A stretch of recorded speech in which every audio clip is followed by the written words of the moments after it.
Bonjour, donc je m'appelle Jérôme Brière, je suis extrêmement intimidé. Je vous prie de pardonner tous mes dérapages, toutes mes... parce que je ne suis pas très à l'aise dans ce genre d'exercice. Donc oui, comme j'ai été bien présenté, j'ai plus grand-chose à dire. J'ai l'impression, j'ai travaillé avec quelques metteurs en scène. J'ai commencé, je vais vous raconter un petit peu mon parcours, les débuts. Alors le début, le tout début. Je suis né à Quimper. Voilà, j'ai grandi en Loire-Atlantique et je crois que j'avais 8 ans et mon père venait une fois, on venait une semaine par an à Paris et ma mère m'amenait au cinéma et puis elle m'a amené au cinéma aux Champs-Élysées, au Marignan et j'ai vu certains Lem Show. Et à l'époque, c'était le cinéma permanent. Alors, on arrivait un peu n'importe quand, on regardait la fin, puis on voyait le début. Et puis, j'ai vu le début, puis j'ai voulu quand même voir tout le film. Et puis, j'ai dit à ma mère, je pourrais peut-être le revoir un coup quand même, parce que du coup, on pouvait rester dans la salle. Et j'ai vu une fois, deux fois, trois fois. Et voilà, je suis tombé amoureux de Billy Wilder. Voilà. Et de Tony Curtis et de Jack Lemmon, notamment. Euh, voilà. Après, il n'y avait pas vraiment de cinéma là où j'habitais et ma culture cinématographique est venue avec, je dirais, le ciné-club. Ça, c'était le vendredi soir. Et puis, le cinéma de minuit. Alors, j'ai vu un de mes films préférés, La fiancée de Frankenstein. Et puis, j'ai été James West, 1935, magnifique. Et puis aussi Patrick Brion. Voilà. Donc, c'est toute une époque. C'est comme ça que j'ai apprécié le cinéma. Puis après, je suis venu à Paris, j'ai suivi mes parents. Et puis là, j'ai plutôt suivi une scolarité scientifique et j'ai fait de l'informatique et je me suis bien marré. Et jusqu'au moment où j'ai créé une entreprise d'informatique avec mon frère et puis l'entreprise marchait pas très bien. Et je me suis dit, mais qu'est-ce que je voulais faire exactement? Et puis je me suis dit, mais c'est le cinéma qui me plaisait. Voilà. Alors là, j'ai dit à mon épouse, mais dis-moi, tu connaissais pas José Dayan? Ah bah si, très bien. Alors voilà. Est-ce que tu peux me présenter? Alors voilà, j'ai été présenté à José Dayan et je dois la remercier parce qu'elle m'a fait confiance et elle m'a donné ma chance, un petit peu, excusez-moi, je tremble. Elle m'a donné ma chance de commencer. C'était 3 films pour la télévision réalisés par José Dayan et puis 3 autres. Ça s'appelait Le Gang des Tractions avant. Voilà, et c'était début des années 90, je dirais, 1990. Voilà, c'était une époque où on tournait 33 jours par film à peu près. Voilà, donc ma première expérience, vraiment, c'est vrai, c'est très gentil de sa part parce que j'y connaissais rien et j'ai flingué une paire de chaussures dès la première semaine. J'ai dû bloquer une imprimerie pour permettre d'avoir du son. Je m'endormais au feu rouge en ramenant 4 comédiens. On tournait à Arpajon le soir. J'étais extrêmement fatigué, mais c'était extrêmement formateur.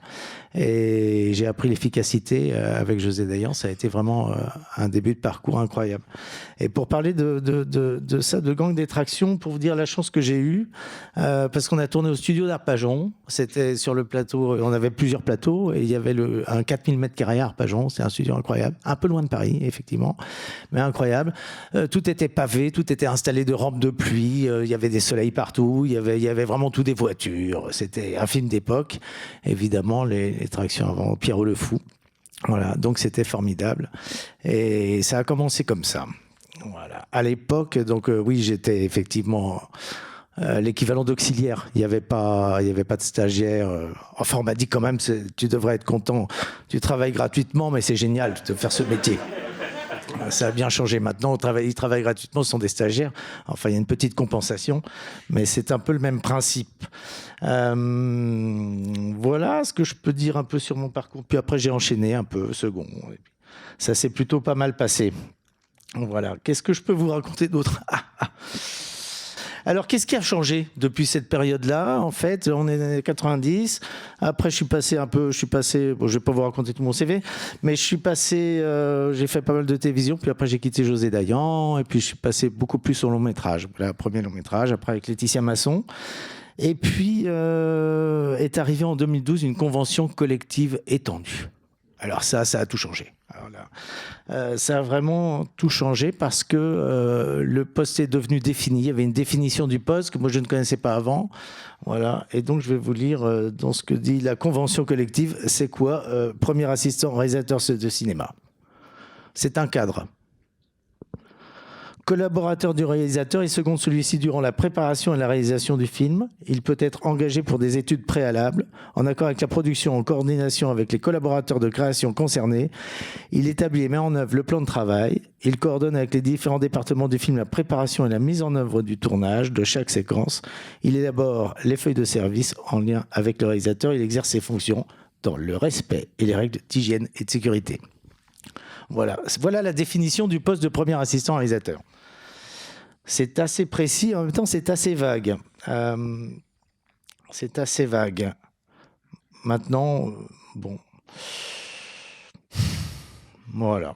Qu'est-ce qu'on peut dire finalement ? Comment pourquoi on arrive sur un projet en tant que premier assistant, soit par un réalisateur avec qui on a déjà travaillé, soit par un directeur de production avec qui on a déjà travaillé, soit par une recommandation, un technicien, quelqu'un, un chef décorateur, je ne sais pas, un chef opérateur, quelqu'un parle de nous, dit « Ah, vous devriez bien vous entendre », et voilà, et puis on arrive. Et puis on découvre une nouvelle famille, on plonge, on rentre dans une nouvelle aventure. C'est souvent quand même incroyable. Alors voilà, pourquoi moi, pour tout ça, aujourd'hui je remplace, ça arrive aussi de remplacer, qu'un assistant remplace quelqu'un d'autre, c'est quelque chose, on va parler de fraternité, de sororité, de confrérie. Donc je remplace au pied levé Laure Montréal, à laquelle je pense beaucoup aujourd'hui, voilà, qui est première assistante réalisatrice, excellente assistante, et qui pour des raisons familiales ne peut pas être parmi nous aujourd'hui, et donc je la remplace. Et je pense, ça aurait pu être une femme aussi, mais bon, hélas pour vous, c'est un garçon. Toutes les femmes travaillent, voilà. Donc c'est quand même formidable, on doit le dire. Toutes les femmes travaillent. Donc c'est moi, voilà. Qu'est-ce qui est attendu du premier assistant par le réalisateur ? Qu'est-ce que le réalisateur peut attendre de lui ? Il peut attendre que ce soit un garde-chiourme. Voilà, ça c'est une attente quand même assez régulière. Et puis il peut attendre aussi une partie, je dirais, un travail de collaboration artistique quand même, bien que ça ne fasse pas partie des prérogatives. Est-ce qu'on peut parler du premier assistant en tant que collaborateur artistique ? C'est une question qui se pose. En tout cas, moi je réponds plus, je dirais, à ceux c'est plus pour ça que je suis choisi un peu. Voilà. Je suis moins bon garde-chiourme que d'autres, mais par contre, j'essaie de trouver des solutions artistiques. Par exemple, je vais pas vous donner un exemple, attendez, je vais pas donner mes astuces, mais en fait, quand on a deux mauvaises nouvelles, ça nous arrive, eh ben, il faut essayer de trouver une bonne réponse qui règle les deux mauvaises nouvelles et qui soit artistiquement satisfaisante. Voilà. Je pense que ça fait partie vraiment des qualités d'un assistant, d'une assistante, d'essayer de trouver une réponse une ou plusieurs réponses, mais en tout cas qui vont aider artistiquement. On peut pas, j'ai l'impression qu'on ne peut pas se contenter d'une pauvre réponse. Voilà, parce que c'est une suite de problèmes. Alors d'ailleurs, certains disent « Ah, vous les assistants, vous êtes des éponges à problèmes ». C'est quand même une bonne définition, il devrait peut-être le mettre dans la convention. Mais oui, on doit essayer de trouver des réponses qui soient satisfaisantes, qui soient chouettes pour le metteur en scène. Voilà, lui offrir des solutions. Et c'est d'ailleurs... alors, tiens, je vais revenir un peu en arrière. Je me sens gêné d'être ici quand je vois les illustres prédécesseurs. Ça fout quand même un peu le trac. Donc vous comprenez que je tremble légèrement. Et j'ai eu la chance d'être assistant de Bernard Stora, notamment, et dont on voit les points rouges. Là, je lui ai jamais demandé, parce que je pense que c'était avant qu'il soit réalisateur. Il a arrêté les points rouges. Par contre, j'ai appris beaucoup aussi de lui. Voilà, notamment sur la feuille de service, de reporter tous les jours sur la feuille du lendemain, toutes nos notes chaque jour. Donc à chaque fois, on a des feuilles très remplies. Et voilà, et c'est Bernard Stora, la grande classe, parmi d'autres. Oui, donc on doit apporter de bonnes idées, de bonnes propositions, un peu pour voir si le metteur en scène est malin ou pas, quoi. C'est-à-dire que quand on a une bonne idée, on se dit est-ce qu'il va la prendre ou pas, voilà. Et en règle générale, le pire, c'est qu'il est obligé de la prendre, quoi, parce qu'elle est bonne. Donc c'est ça qui est quand même assez gratifiant, je dirais, parmi l'ensemble des tâches, voilà. Et on se dit, tiens, il est futé il a apprécié, et en fait, il trouve ça même mieux que finalement ce qu'il y avait. Alors qu'au départ, il pensait qu'on était juste fourbe. En fait, qu'on essaie de caser un truc pour nous arranger nos bidons, pour avoir un plan de travail plus concis, vraiment juste pour nous. Mais non, c'est un peu plus que ça. Et comme on peut le dire de temps en temps, ce qui m'arrange, t'arrange. C'est pas du tout pour un intérêt personnel qu'on fait des changements. Voilà. Voilà, page 3. La pré-préparation. La pré-préparation, c'est ce qui va nous guider un petit peu dans la progression, ce qui va nous donner une idée du projet sur lequel on est. Voilà. Donc ça va commencer par quoi, une pré-préparation? Vous connaissez tout, j'ai l'impression, en plus, tout ça, non? C'est quand même... non, enfin, je ne sais pas. Certainement. La pré-préparation, on va recevoir un scénario, on va lire le scénario, on va essayer de savoir avec qui on travaille, qui est le metteur en scène, qui est la production, avoir une idée de la lecture du scénario. On va faire une lecture plaisir, hein, on ne va pas penser au travail, voilà, on va penser au film qu'on verrait. On va essayer d'avoir du plaisir, voilà. On va essayer de se dire, est-ce que j'aime cette histoire? Est-ce que cette histoire me plaît, me séduit? Où va-t-elle m'emmener? Et voilà. Et puis on va se poser les questions un peu, voilà, qui réalise? Est-ce qu'il y a un chef opérateur? Quand est-ce qu'on tourne? Est-ce que c'est en province? Est-ce que c'est à l'étranger? Est-ce que c'est en studio? Est-ce qu'on va être enfermé toute la journée dans une boîte? Ou alors est-ce qu'on aura la chance d'être en Thaïlande? Je ne sais pas. On verra. On aura toutes les réponses. Et quels sont les comédiens? Est-ce qu'ils ont une réputation qui les précède? Est-ce que...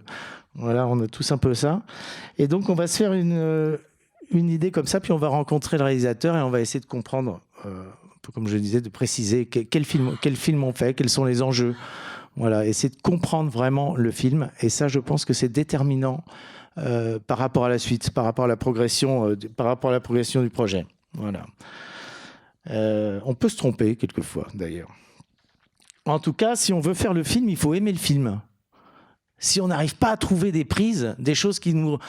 Si on n'arrive pas à les trouver, ces prises, il ne faut pas faire le film. Voilà. Alors, quelquefois, peut-être, il faut les trouver. Se dire, tiens, c'est un univers tellement différent du mien. Pourquoi j'arrive là-dessus? Qu'est-ce qui se passe? C'est quoi cette affaire? Et on arrive à trouver. On se dit, tiens, c'est marrant, je ne fais pas de cascade, je ne fais pas de film d'action. En fait, ça va être génial, je vais adorer, je vais peut-être découvrir quelque chose de nouveau. Et voilà, j'y vais. Alors, tel comédien? Ah oui, je ne le connais pas, j'y vais. Voilà, tel metteur en scène. Et on doit aimer le film, parce qu'on va quand même devoir se donner... un peu de temps. Alors dans la convention, c'est 39 heures par semaine la préparation. Voilà.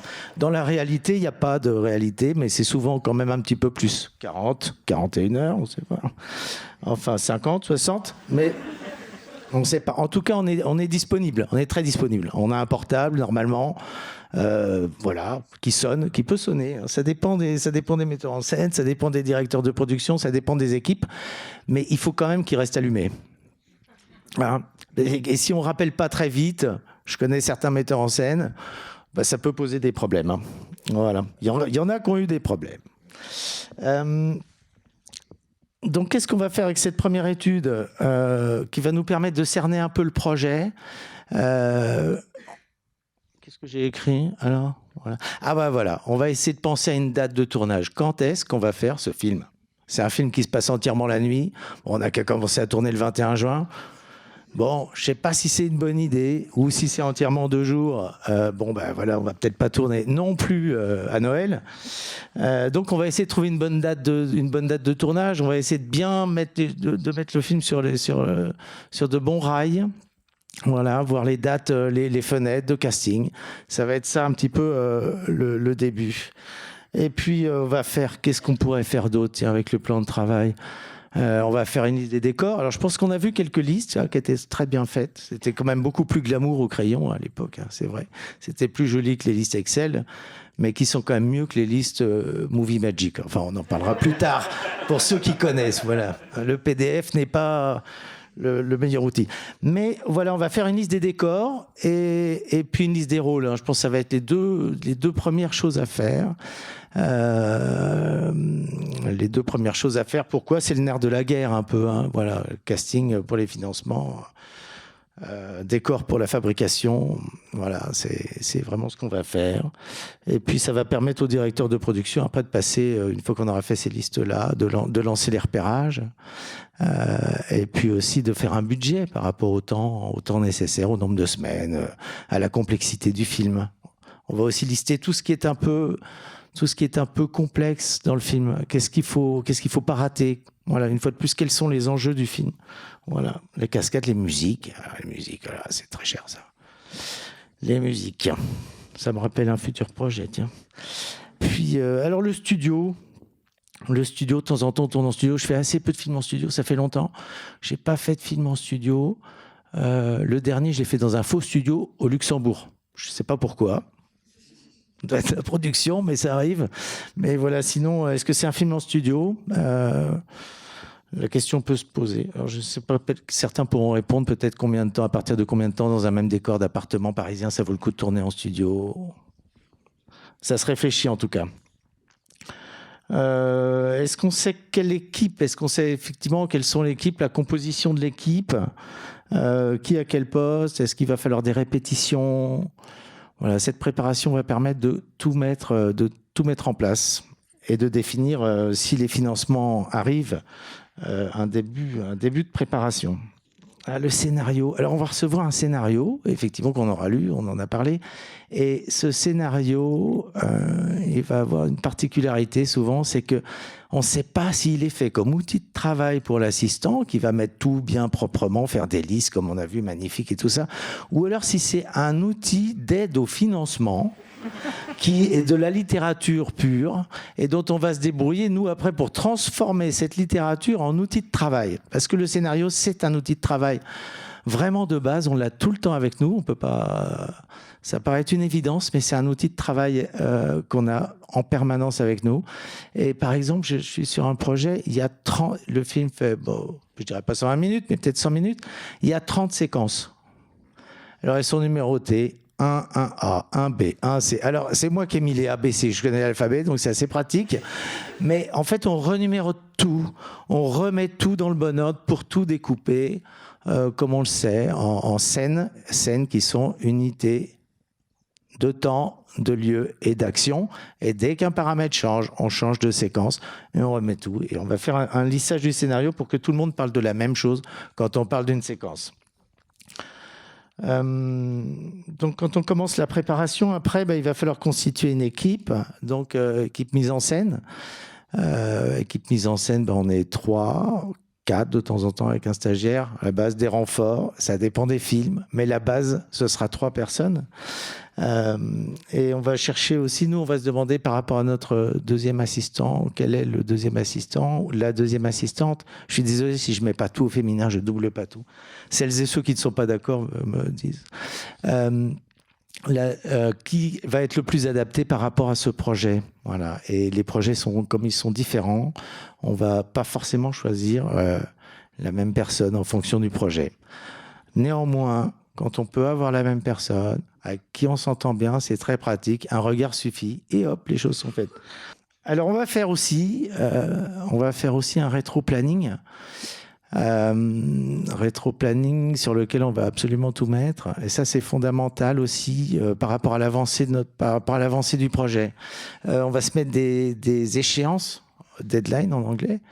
On va mettre des échéances avec la fin des repérages, l'ensemble des décors, des fins du casting, toutes les répétitions qu'on va avoir. Et je dirais que c'est la bonne conduite de cette préparation, une bonne préparation en règle générale, est signe d'un bon tournage. Voilà. Ça paraît évident, hein, mais pourtant c'est le cas. Et quelquefois on n'arrive pas à avoir une préparation assez satisfaisante. On a des retards et ça se ressent après. Parce que même si, je dirais qu'une bonne préparation, on a on a tous les décors, tous les castings, on a fait les répétitions qu'il fallait, on va pouvoir changer tout en cours de tournage. On sera beaucoup plus libre, finalement, de faire le contraire de ce qu'on a défini, parce qu'on a défini quelque chose. Et faire le contraire de ce qu'on n'a pas défini, c'est très difficile. Donc c'est ça qui va nous permettre de... Alors les repérages... Les repérages. Alors je sais pas, parce que maintenant il y a vraiment, quand j'ai commencé, c'était vraiment les assistants à la réalisation qui faisaient les repérages. Ils faisaient plus trop le casting, mais les repérages ils faisaient quand même beaucoup. Ce qui fait que le deuxième assistant commençait beaucoup plus tôt, quasiment en même temps que le premier. C'était quand même bien. Et les préparations étaient plus longues aussi. Maintenant il y a des repéreurs, voilà, qui sont formidables, qui vont très vite, souvent quand ils sont bons, qui connaissent bien le patrimoine, qui connaissent beaucoup de choses. Donc on leur demande pas mal de qualité. Mais ces repérages, il faut les piloter. Et c'est essentiel. Voilà. Parce que eux, souvent, ils commencent avant nous pour des raisons de production. Et ensuite, ils peuvent avoir le chef d'éco, le réalisateur. Voilà, et ils répondent à des demandes qui sont des demandes artistiques. Qui sont quelquefois pas faciles à décoder. Voilà. Donc moi je pense que le pilotage des repérages, comment parler au repéreur, lui dire ce qu'on cherche, pourquoi on le cherche comme ça, pourquoi on le cherche dans tel endroit, nos regroupements de décors, mais bien avant tout l'artistique, c'est très important. Voilà. J'ai eu la chance, alors oui c'est vrai, j'ai pas parlé de la convention. Enfin, je vous ai dit qu'elle existait, mais elle a changé beaucoup de choses, cette convention, parce qu'avant, les heures de travail étaient comptées à la journée. C'était une journée de travail de tournage, c'était 8 heures. Voilà, et puis après, c'était des heures supplémentaires. Quand est arrivée cette convention en 2012, ce que ça a changé, c'est que le travail est devenu hebdomadaire. Et à partir du moment où il est devenu hebdomadaire, on peut faire maintenant des journées plus courtes et des journées un peu plus longues. Voilà. Alors qu'avant, pour faire une journée de 8 heures, on était obligé de caser un petit bout de quelque chose pour compléter les journées, pour pas perdre de temps, parce qu'évidemment, vaut mieux utiliser le temps à tourner qu'à attendre ou le perdre, tout simplement. Donc, j'ai fait un film, une fois. On n'a pas déplacé les camions d'aucune journée. On a réussi à faire, chaque jour, on posait les camions, on faisait les décors. Alors j'avais de temps en temps des journées un peu plus courtes, une journée de 6h30 et puis une autre fois une journée de 9h, mais aucun temps de déménagement à l'intérieur des journées. Et ça a vraiment tout changé. Et c'est aussi pour ces raisons donc on va utiliser et qu'on va essayer de regrouper nos décors le mieux possible pour rationaliser le temps. Nous, c'est vraiment c'est notre prérogative, le temps, la rationalisation, comment faire les choses au plus juste, trouver un équilibre. Ce qu'on déteste, alors je vais peut-être parler pour mes confrères, consoeurs, mais c'est qu'un éléphant accouche d'une souris, quoi. Voilà. Nous, on a envie qu'une souris accouche d'un éléphant. On a envie, avec peu de choses, de faire quelque chose d'incroyable. Mais quand on nous propose, qu'on nous fait des demandes, quand un réalisateur nous demande quelque chose qui est surdimensionné par rapport à l'intérêt qu'il va avoir, enfin, parce qu'on a notre regard sur cette création, sur cette œuvre, sur cette création. Donc, on peut se dire, par moments, mince, c'est décevant de tout ça pour ça. Est-ce qu'on n'a pas mieux à proposer? Et c'est une fois de plus, on va revenir à ça, on va se creuser la tête, on va essayer de trouver quelque chose qui soit plus satisfaisant, tant artistiquement que par rapport à la logistique, au temps pris. Alors la continuité, je crois que j'ai vu quelques scripts par ici. Voilà, la continuité, ça aussi c'est un document très important. Je pense que tout le monde sait ce que c'est. Voilà, non, continuité. Non. On met des numéros de séquence? Non. On va mettre le numéro de séquence, les effets intérieurs, jour, nuit, le décor, un résumé assez précis, un résumé efficace qui nous permettra peu à peu quand on parle d'une séquence, un numéro de la citer avec un numéro, de la retrouver. Le casting. On va organiser pour le réalisateur un petit peu et avec le directeur de casting l'ensemble des rendez-vous, tout prévoir méthodologiquement, organiser des sessions réservées pour le metteur en scène. Une fois de plus, c'est vraiment les décors et le casting qui vont être primordiaux pour l'avancée du film. Et puis, alors le plan de travail, comment est-ce qu'on va faire un plan de travail? Comment est-ce qu'on fait ce truc? Alors... c'est vrai qu'avant on le faisait avec du papier crayon. Moi, un jour, j'ai fait mon premier film comme second. La première assistante m'a dit « Écoute, il faut que tu fasses le plan de travail. » Alors, je suis allé acheter un calque énorme, des lettres A7. Et je me suis dit « Je vais faire un plan de travail. » J'ai abandonné rapidement ce projet. J'ai dit « Je pense que c'est des prérogatives du premier assistant plutôt que du second assistant. » Ce plan de travail, c'est celui qui va nous permettre,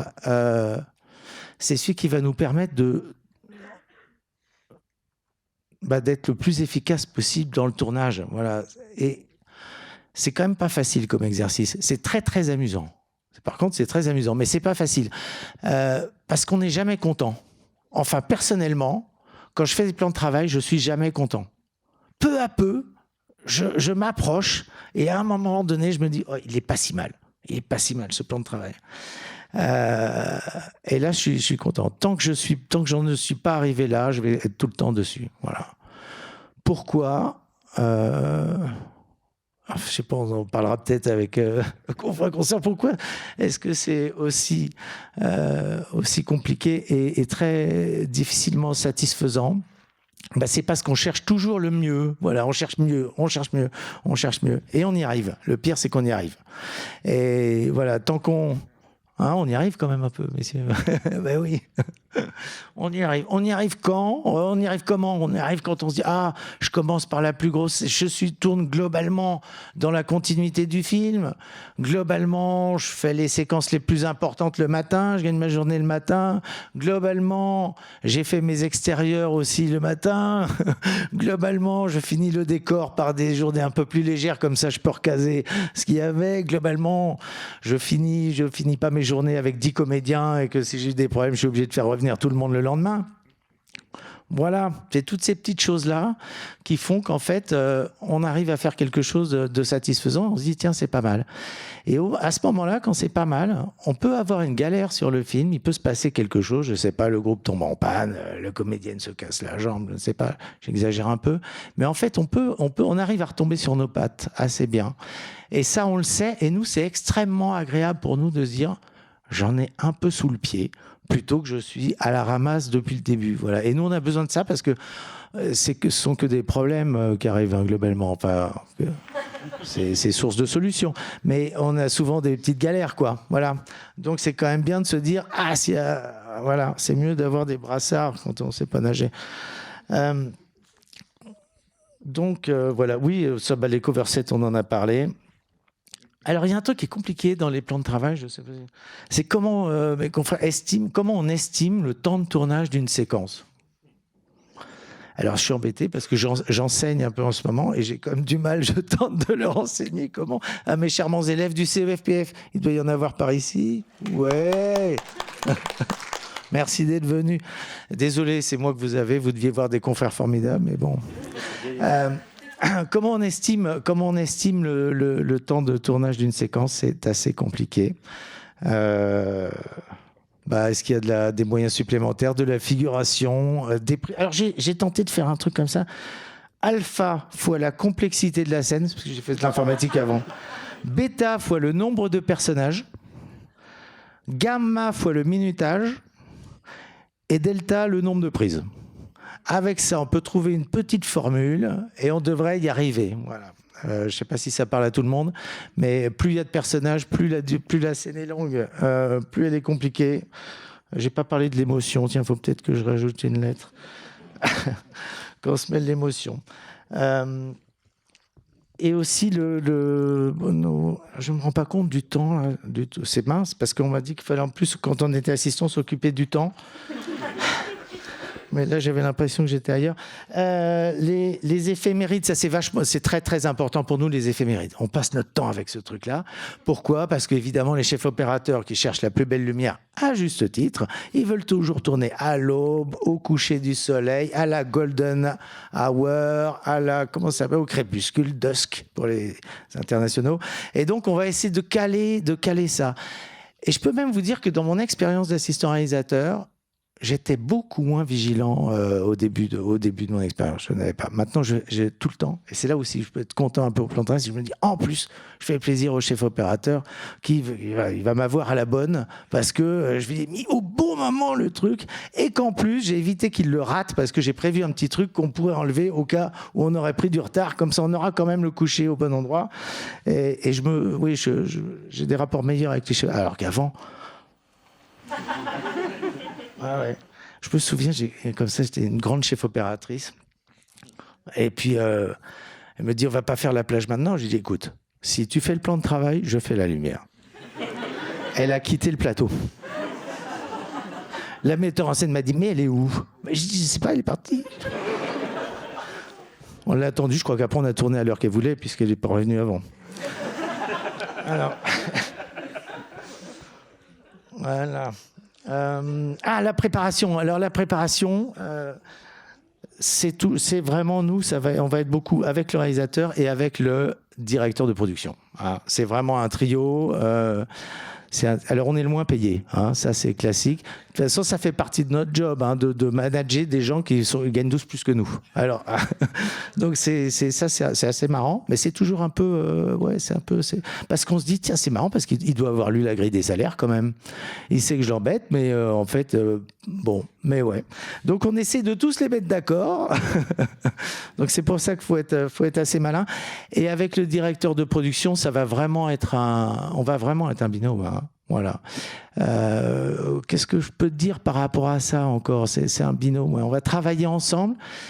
Lui, il va m'utiliser pour parler au metteur en scène, et puis moi, je vais l'utiliser pour qu'il parle avec la production.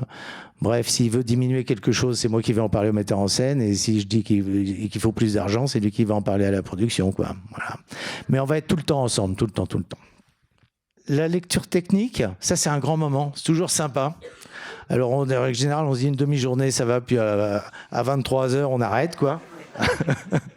On n'aura plus tout le monde le lendemain, mais voilà. Ça, c'est très sympathique. Il y a tous les corps de métier. Alors, donc le chef opérateur, bien évidemment, mais créateur ou créatrice de costumes, maquillage, la coiffure, les accessoires, le chef décorateur, le régisseur d'extérieur, le machiniste, on a tout le monde. Et ça, c'est génial. C'est un grand moment, on mange des sushis.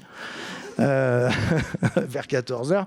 Et chacun, en fait, donc il y a quelqu'un, c'est souvent le premier assistant qui lit, le deuxième assistant prend toutes les notes. Non, alors on a un avis contradictoire. Pourquoi pas? Ça dépend. Moi, j'aime bien lire comme ça.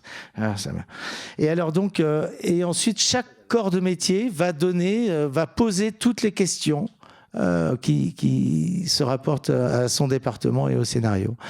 Et cette lecture va être extrêmement fructueuse parce que en fait on va débusquer tous les problèmes. Bien qu'on ait tenté, nous ça fait partie de notre fonction quand on va faire notre dépouillement général où on va mettre pour chaque département tout ce qui est nécessaire. Là, on va tout noter. Et alors après, on va passer les commandes. En somme, qu'est-ce que nous sommes? On est un peu un soutien technique au réalisateur. On s'occupe du maintien de la conduite du projet artistique. On ne doit jamais rater ce projet artistique. C'est pour ça que nous sommes là, et uniquement pour ça, je dirais. Nous sommes un agent de liaison entre la mise en scène et la production. Un point centralisateur des différents services du film. On va parler avec tous les postes, sans exception. Mise en œuvre des éléments artistiques du film. On organise la bonne marche de la préparation et du tournage. Et on décharge au maximum le réalisateur de tout ce qui peut être problème matériel pour qu'il soit bien détendu sur la création. Voilà. Qu'est-ce qu'on peut dire? Prévoir, obtenir, manager et ménager un peu aussi. Voilà.